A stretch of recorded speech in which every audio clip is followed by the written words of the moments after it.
अस्सलाम वालेकुम दोस्तों, मैं आपको परफेक्ट वेब सॉल्यूशंस की तरफ से इस वीडियो ट्यूटोरियल में खुशामदीद कहता हूं।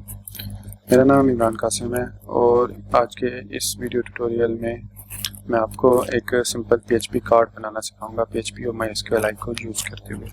ऑल्दो ये स्क्रिप्ट ऑलरेडी मैंने डिज़ाइन किया हुआ है और सिर्फ मैं उसको आपको एक्सप्लेन करूँगा कि उसमें कैसे मैंने उसको डिज़ाइन किया और उसमें क्या लॉजिक यूज़ की, कैसे की, क्यों की। जितना मेरे से मुमकिन हो सका मैं इस वीडियो ट्यूटोरियल में आपको एक्सप्लेन करूँगा। और अगर इसके अलावा आपको कोई क्वेश्चन हो, कोई सजेशन हो या कोई आपने उसमें चीज़ ऐड करवानी हो तो आप इस वीडियो के कमेंट सेक्शन में कमेंट कर सकते हैं। और ये वाला स्क्रिप्ट आपको मेरे GitHub अकाउंट से भी मिल जाएगा, जिसका लिंक मैं इसी वीडियो की डिस्क्रिप्शन में भी ऐड कर दूँगा और आप वहाँ से उसको डाउनलोड करके उसमें जो भी चेंजेस करना चाहें उसको कर सकते हैं। और या फिर आप मुझसे कुछ चेंजेस करवाना चाहें तो आप मुझे बता दें, मैं उसको वो चेंजेस करके उसको दोबारा GitHub पे अपलोड कर दूँगा ताकि आप उसको डाउनलोड कर सकें। तो चलिए पहले मैं आपको इसका थोड़ा सा डेमो दिखा देता हूँ कि ये PHP जो कार्ड है ये क्या है। तो यहाँ पे ये हमारे पास एक प्रोडक्ट ऐड है, सॉरी 4 प्रोडक्ट्स मैंने ऐड किए हैं। तो सबसे पहले मैं आपको दिखाता हूँ लोकल PHP माई एडमिन के अंदर मैंने यहाँ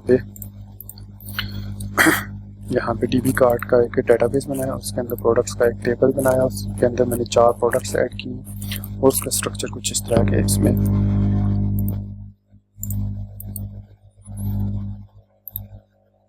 उसमें ID प्राइमरी की है, उसके बाद नेम है, डिस्क्रिप्शन, प्राइस, क्वांटिटी और डेट क्रिएटेड है। ये ID और डेट क्रिएटेड जो ये ऑटोमेटिक इंसर्ट होंगे डेटाबेस के अंदर। बाकी आपको नेम, डिस्क्रिप्शन, प्राइस और क्वांटिटी ऐड करना होगी। टाइप आप इसकी देख सकते हैं, आप इसकी जो भी टाइप रखना चाहें रख सकते हैं। यहाँ पे फिर मैंने इससे को यहाँ पे ओपन किया और यहाँ से मैं इसको ऐड टू कार्ट पे क्लिक करके यहाँ पे ऐड कर सकता हूँ और उसके बाद डिलीट के बटन को प्रेस करके इस प्रोडक्ट को डिलीट भी कर सकता हूँ। और ये जो प्रोडक्ट यहाँ पे ऐड कार्ड क्लिक करने से जो प्रोडक्ट ऐड होती है ये बेसिकली सेशन से फेच कर रहा हूँ, ये सेशन के अंदर सेव होती है। और अगर मैं वही प्रोडक्ट दोबारा ऐड करूँगा तो आप उसी में क्वांटिटी में इंक्रीमेंट हो जाएगा। इवन अगर मैं इसको यहाँ से सपोज मैं क्लोज करता हूँ, क्लोज करने के बाद मैं दोबारा लोकल हो /cart/add to cart.php में जाता हूँ तो आप देखेंगे कि वही प्रोडक्ट उसी क्वांटिटी के साथ ऐड होगी जो मैंने अभी सेशन को डिस्ट्रॉय या ख़त्म या एक्सपायर नहीं किया। तो इसके बाद मैं वापस जाके दूसरी प्रोडक्ट को ऐड करना चाहूँ तो यहाँ पे वो ऐड करूँगा, वो नीचे यहाँ पे ऐड हो जाएगी। इसके अभी जो है वो सिर्फ डिलीट वाला बटन फंक्शनल है, अपडेट वाला बटन अभी मैंने फंक्शनल नहीं किया, लेकिन इसको मैं इंशाल्लाह नेक्स्ट वीडियो ट्यूटोरियल में मैं इसको फंक्शनल करूँगा और यहाँ पे हम इजीली प्रोडक्ट्स को कम ज़्यादा कर सकेंगे।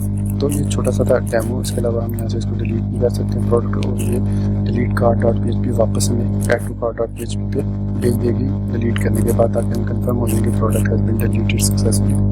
तो चलिए इसका मैं सोर्स कोड का आपको थोड़ा सा डेमो दिखा दूँ कि यहाँ पे मेरे पास ये इसका सोर्स कोड है। इसमें db.php फाइल के अंदर मैंने सेशन के साथ कनेक्शन क्रिएट किया हुआ और उस कनेक्शन के लिए मैंने MySQL क्लास को यूज़ किया, उसका ऑब्जेक्ट कनेक्ट COWN को बनाया और उसको 4 पैरामीटर वैसे ही जैसे हम MySQL कनेक्ट को देते हैं वो दे दिए। और फिर यहाँ पे मैंने चेक लगा दिया कि कोई भी इस कनेक्शन में कोई प्रॉब्लम है, गड़बड़ है तो ये यहीं पे फेल कनेक्शन दे दे और बता दें कि क्या एरर पॉसिबल एरर है और यहाँ पे यहीं पे क्लोज हो जाएगा। अगर एवरीथिंग गोज़ गुड तो ये यहाँ से index.php में इंक्लूड होगी ये फाइल। और ये सिंपल बूटस्ट्रैप के कुछ मैंने मेटा टैग्स, टाइटल, लिंक वगैरह ऐड किए, कुछ कस्टम स्टाइलिंग ऐड की रिस्पॉन्सिवनेस के लिए। तो यहाँ पे मैं टेबल को यूज़ कर रहा हूँ। बेसिकली टेबल में मैंने यहाँ पे टेबल रोज बनाई है और उसमें मैंने प्रोडक्ट्स की हेडिंग्स ऐड की TH के साथ। और फिर मैंने उस कनेक्शन को जो मैंने db.php में क्रिएट किया था उसको यहाँ पे मैं क्यू निकालूँ, सेलेक्ट स्टैटिक फ्रॉम प्रोडक्ट की SQL स्ट्रक्चर की लैंग्वेज का सिंटैक्स है। हर डेटाबेस SQL को सपोर्ट करती है, तो same he select static from अगर आप SQL यूज़ करें तब भी यही होगी, MS SQL है तब भी यही होगी SQL, या आप Oracle यूज़ करें, कोई भी यूज़ करें डेटाबेस कनेक्ट उसके लिए SQL स्ट्रक्चर की लैंग्वेज यही होगी, सेलेक्ट स्टैटिक फ्रॉम प्रोडक्ट्स। और उसका रिजल्ट यहाँ पर रिजल्ट सेव हो जाएगा। फिर मैंने यहाँ पर लूप के थ्रू हर रिजल्ट के एक ऑब्जेक्ट को रो के अंदर सेव करता गया जब तक कि वो ख़त्म नहीं हो जाता और यहाँ पर मैं उसको डिस्प्ले करता गया जो यहाँ पे आपको मेन index.php में नज़र आ रहा है। और यहाँ पे मैंने एक एक्स्ट्रा बटन ऐड किया है, ये उसको बूटस्ट्रैप की क्लास प्राइमरी दी है, फिर उसको मैंने type.call.php को कॉल किया, फिर पैरामीटर ऑफ ID। अब ये जो पैरामीटर क्वेश्चन मार्क के साथ हम हैं ये हमारा यहाँ पे URL के अंदर अपेंड हो जाता है और फिर हम उसको यहाँ पे एक्सेस कर सकते हैं ईजीली। तो इसकी मदद से मैंने इस ऐड टू कार्ट की रो IDs को दे दी और फिर मैं जब ऐड टू कार्ट पे गया तो उसके 2 पोर्शन ऐड टू कार्ट के, एक पोर्शन जो कि ये वाला सिंपल PHP का पोर्शन है जिसमें वो चेक करता है और डेटाबेस से रिकॉर्ड फेच करता है और उसके बाद चेक करता है कि सेशन में कार्ड अगर वो वेरिएबल एग्जिस्ट करता है या वो प्रोडक्ट ऑलरेडी सेशन में ऐड है तो जस्ट उसकी क्वांटिटी को यहाँ पे मैं इंक्रीमेंट करता हूँ। तो इसके लिए सबसे पहले मैंने यहाँ पे टॉप पे DB-PHP को इंक्लूड किया, फिर उसके बाद यहाँ पे मैंने रिजल्ट को डेटाबेस से रिजल्ट लिया और उसको गेट ID के साथ रिजल्ट में सेव किया function.query के साथ function query के साथ। फिर उसको जो भी एक ही रिजल्ट आएगा, इससे ज़्यादा नहीं आएगा, तो इसलिए मैंने यहाँ पे इसको ऑब्जेक्ट को रो असाइन किया और ऐड के लिए तो सेशन क्रिएट नहीं है तो नया रिकॉर्ड वो सेशन बना के उसमें सेव कर दे। तो अगर रिकॉर्ड सेट है और सेशन में ग्रेटर देन 0 डाटा है तो उस सूरत में वो हर वैल्यू को चेक करे और उसको और इसके लूप के साथ यहाँ पर मैंने ट्रेड किया और की वैल्यू पेयर बनाया और यहाँ पर मैंने की के अंदर इंडेक्स एरे आएगी और वैल्यू के अंदर जो एक्चुअल डाटा है वो आएगा। तो इफ वैल्यू इंटू ID यहाँ पर मैंने चेक लगाया कि जो हमने गेट ID के पास किया वैल्यू उसके बराबर है तो तब वो उस प्रोडक्ट की क्वान्टिटी को इंक्रीमेंट कर दे और एड को फॉल्स करके यहीं पे ब्रेक कर दे।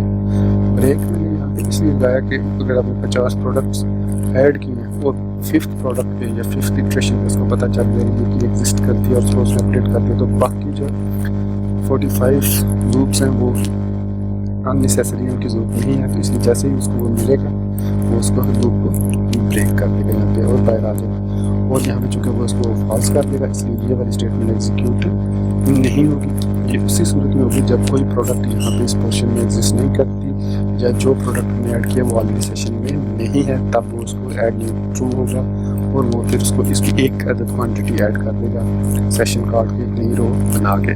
ये जो कर्ली ब्रैकेट एम्प्टी है ये हर दफ़ा करनी हो ऐड जब भी होगा तो जो प्रीवियस होगी तो 5 प्रोडक्ट्स पहले ऐड है तो ये 6th हो जाएगी ऑटोमेटिकली। फिर उसके बाद सिंपल वही इंडेक्स लूप की तरह यहाँ पे जैसे index.php में हमने लूप चलाया वही लूप यहाँ पे भी हमने लगाया।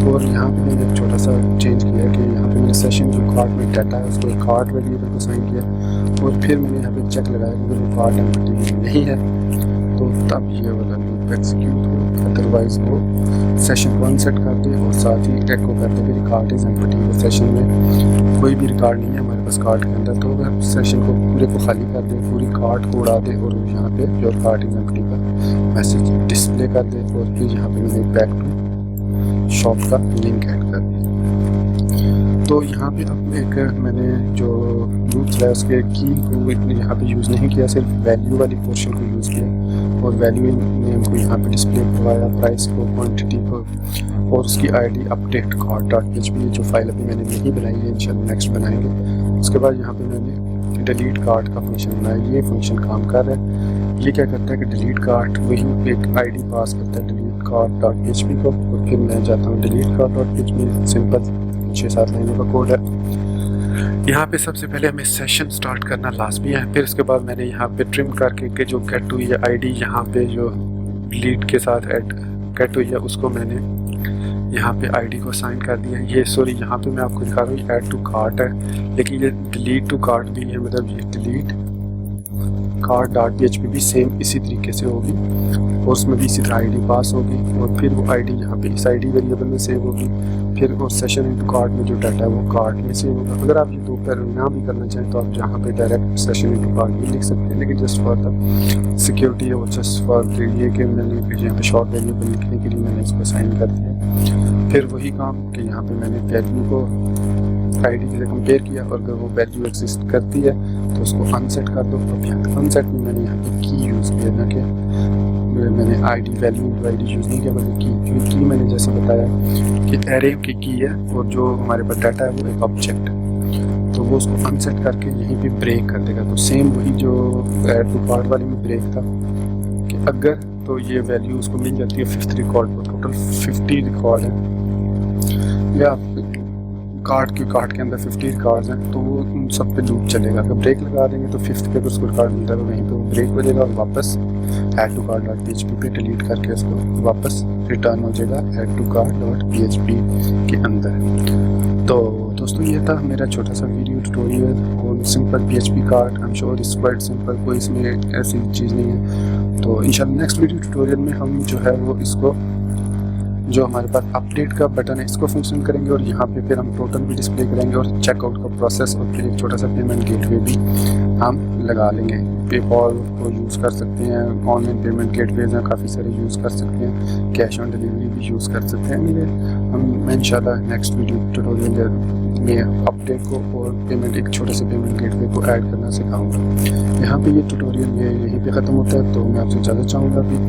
और अगर आपने मेरा ये चैनल सब्सक्राइब नहीं किया तो काइंडली इस चैनल को सब्सक्राइब भी ज़रूर करें और साथ में बेल आइकन को भी प्रेस करें, ताकि जो भी मैं नई वीडियो अपलोड करूँ उसकी नोटिफिकेशन आपको आपके ईमेल में भी और यूट्यूब के नोटिस बार में भी आपको मिल जाए। सो आई एम श्योर आपको ये मेरी कोशिश, ये वीडियो पसंद आई होगी। और डोंट फॉरगेट, भूलिएगा मत इस स्क्रिप्ट को गिटहब के लिंक से डाउनलोड करने पे और उसको रन कीजिए एसक्यूएल डेटाबेस में। आप जिस नाम से भी डेटाबेस बनाएं, टेबल जिस नाम से बनाएं, आप उसके मुताबिक उसमें चेंजेस db.php में सिर्फ करना होगा। So thank you very much once again for watching this video tutorial till end take care.